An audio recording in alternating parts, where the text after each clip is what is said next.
നമസ്കാരം. ഇന്ത്യയും ബംഗ്ലാദേശും തമ്മിലുള്ള നയതന്ത്ര ബന്ധത്തിൽ ഈ അടുത്ത കാലത്ത് വലിയ വിള്ളലുകൾ വീണിരുന്നു. അതായത് 2024 ഓഗസ്റ്റ് മാസത്തിൽ അവിടെയുണ്ടായിരുന്ന സർക്കാർ ഷെയ്ഖ് ഹസീനയുടെ നേതൃത്വത്തിലുള്ള സർക്കാരിനെ അട്ടിമറിച്ച് ഷെയ്ഖ് ഹസീനയ്ക്ക് രാജ്യം വിടേണ്ടി വന്ന ഒരു സാഹചര്യം. ആ സാഹചര്യത്തിന് ശേഷമാണ് ഇന്ത്യ ബംഗ്ലാദേശ് നയതന്ത്ര ബന്ധത്തിൽ വലിയ വിള്ളലുകൾ ഉണ്ടായത്. രണ്ട് കാരണങ്ങളാണ്. അതിലൊന്ന്, ഷെയ്ഖ് ഹസീന അഭയം തേടിയത്, അവിടെ നിന്നും പലായനം ചെയ്ത് രാഷ്ട്രീയ അഭയം തേടിയത് ഇന്ത്യയിലാണ്. ഇത് ബംഗ്ലാദേശിലെ മതതീവ്രവാദികളെ വല്ലാതെ ചൊടിപ്പിച്ചു എന്ന കാര്യത്തിൽ തർക്കമില്ല.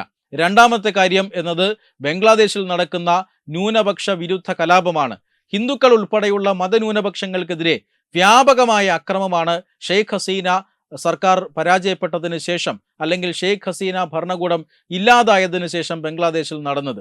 ഈ കലാപം അമർച്ച ചെയ്യാനോ ഹിന്ദുക്കൾക്കെതിരായിട്ടുള്ള ഈ അക്രമം അവസാനിപ്പിക്കാനോ അപലപിക്കാനോ അവിടെ ഉണ്ടായിരുന്ന ഇടക്കാല സർക്കാർ, മുഹമ്മദ് യൂനസിന്റെ നേതൃത്വത്തിലുള്ള ഇടക്കാല സർക്കാർ തയ്യാറായില്ല.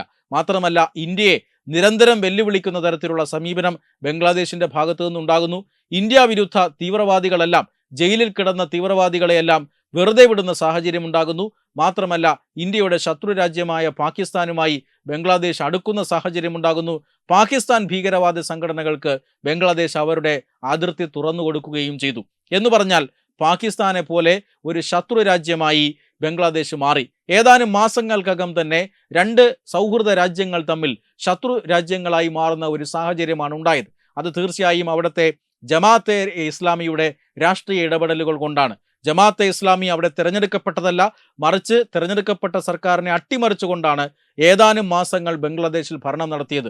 പക്ഷേ പിന്നീട് നടന്ന തെരഞ്ഞെടുപ്പിൽ ജമാഅത്തെ ഇസ്ലാമിയെ ജനങ്ങൾ മാറ്റി നിർത്തി. ആ തെരഞ്ഞെടുപ്പിന് ശേഷം താരിഖ് റഹ്മാൻ എന്ന BNP നേതാവ് പ്രധാനമന്ത്രിയായി മാറുന്നു. അതിനുശേഷം ഇന്ത്യയും ബംഗ്ലാദേശും തമ്മിലുള്ള നയതന്ത്ര ബന്ധത്തിൽ മെച്ചപ്പെടൽ ഉണ്ടാകാനുള്ള സാധ്യതയുണ്ട് എന്ന് പല വിദേശകാര്യ വിദഗ്ധരും വിലയിരുത്തിയതാണ്. ഈ വിലയിരുത്തൽ യാഥാർത്ഥ്യമാക്കിക്കൊണ്ടാണ് ഇപ്പോൾ ബംഗ്ലാദേശിന്റെ ഭാഗത്തു നിന്നും ആദ്യ നടപടി ഉണ്ടായിരിക്കുന്നത്.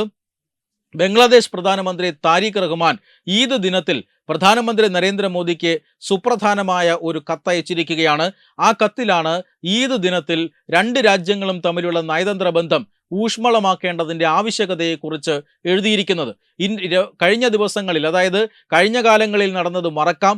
രണ്ട് രാജ്യങ്ങളും തമ്മിൽ ഊഷ്മളമായ ബന്ധം ആവശ്യമാണ്, അതിനു വേണ്ടിയിട്ടുള്ള നടപടികൾ കൈക്കൊള്ളാം എന്നാണ് ഇപ്പോൾ ബംഗ്ലാദേശ് പ്രധാനമന്ത്രി തന്നെ പറഞ്ഞിരിക്കുന്നത്.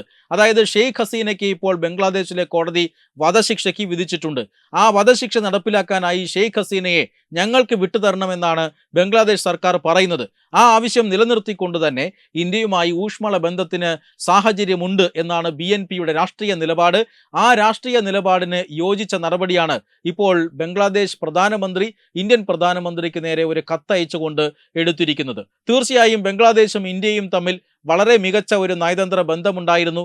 രണ്ടും അങ്ങോട്ടും ഇങ്ങോട്ടും പരസ്പര പൂരകങ്ങളായ രാജ്യമായിരുന്നു. എങ്കിൽ പോലും ഇന്ത്യയെ വല്ലാതെ ഡിപ്പെൻഡ് ചെയ്തിരുന്ന ഒരു രാജ്യമാണ് ബംഗ്ലാദേശ്. അതായത് ഇന്ത്യയും ബംഗ്ലാദേശും തമ്മിലുള്ള വ്യാപാര ബന്ധം, അത് ബംഗ്ലാദേശിന് ഒരിക്കലും ഒഴിവാക്കാൻ കഴിയാത്ത വ്യാപാര ബന്ധമാണ്.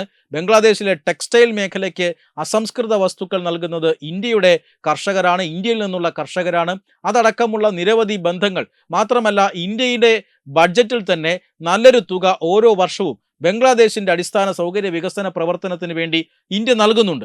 കഴിഞ്ഞ കാലങ്ങളിൽ ഉണ്ടായ സംഘർഷത്തിന്റെ പശ്ചാത്തലത്തിൽ കഴിഞ്ഞ കാലങ്ങളിലെ രണ്ട് ബഡ്ജറ്റിലും വകയിരുത്തിയ തുക ബംഗ്ലാദേശിന് നൽകിയില്ല എന്ന് മാത്രമല്ല, പുതിയ ബഡ്ജറ്റിൽ തുക വകയിരുത്താതെയും ഇരുന്നു ഇന്ത്യ.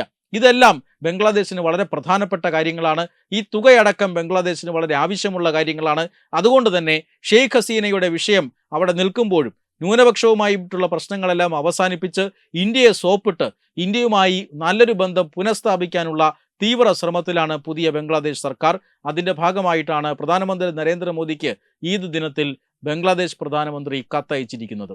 വെബ് ഡെസ്ക് തത്തുമൈ ന്യൂസ്. HIV അണുബാധ സന്തോഷപൂർണമായ ഒരു ജീവിതത്തിന് തടസ്സമല്ല. HIV അണുബാധയ്ക്ക് ഫലപ്രദമായ ചികിത്സ ഇന്ന് ലഭ്യമാണ്. ഇതിന് യഥാസമയം അണുബാധ കണ്ടെത്തുന്നതും കാലേക്കൂട്ടി ചികിത്സ നടത്തേണ്ടതും അത്യാവശ്യമാണ്. സൗജന്യമായ ചികിത്സയും മാർഗനിർദ്ദേശങ്ങളും സർക്കാർ ആശുപത്രികളിലെ ART അഥവാ ഉഷസ് കേന്ദ്രങ്ങളിൽ ലഭ്യമാണ്. ആരോഗ്യ സംരക്ഷണം ഓരോരുത്തരുടെയും ഉത്തരവാദിത്തമാണ്.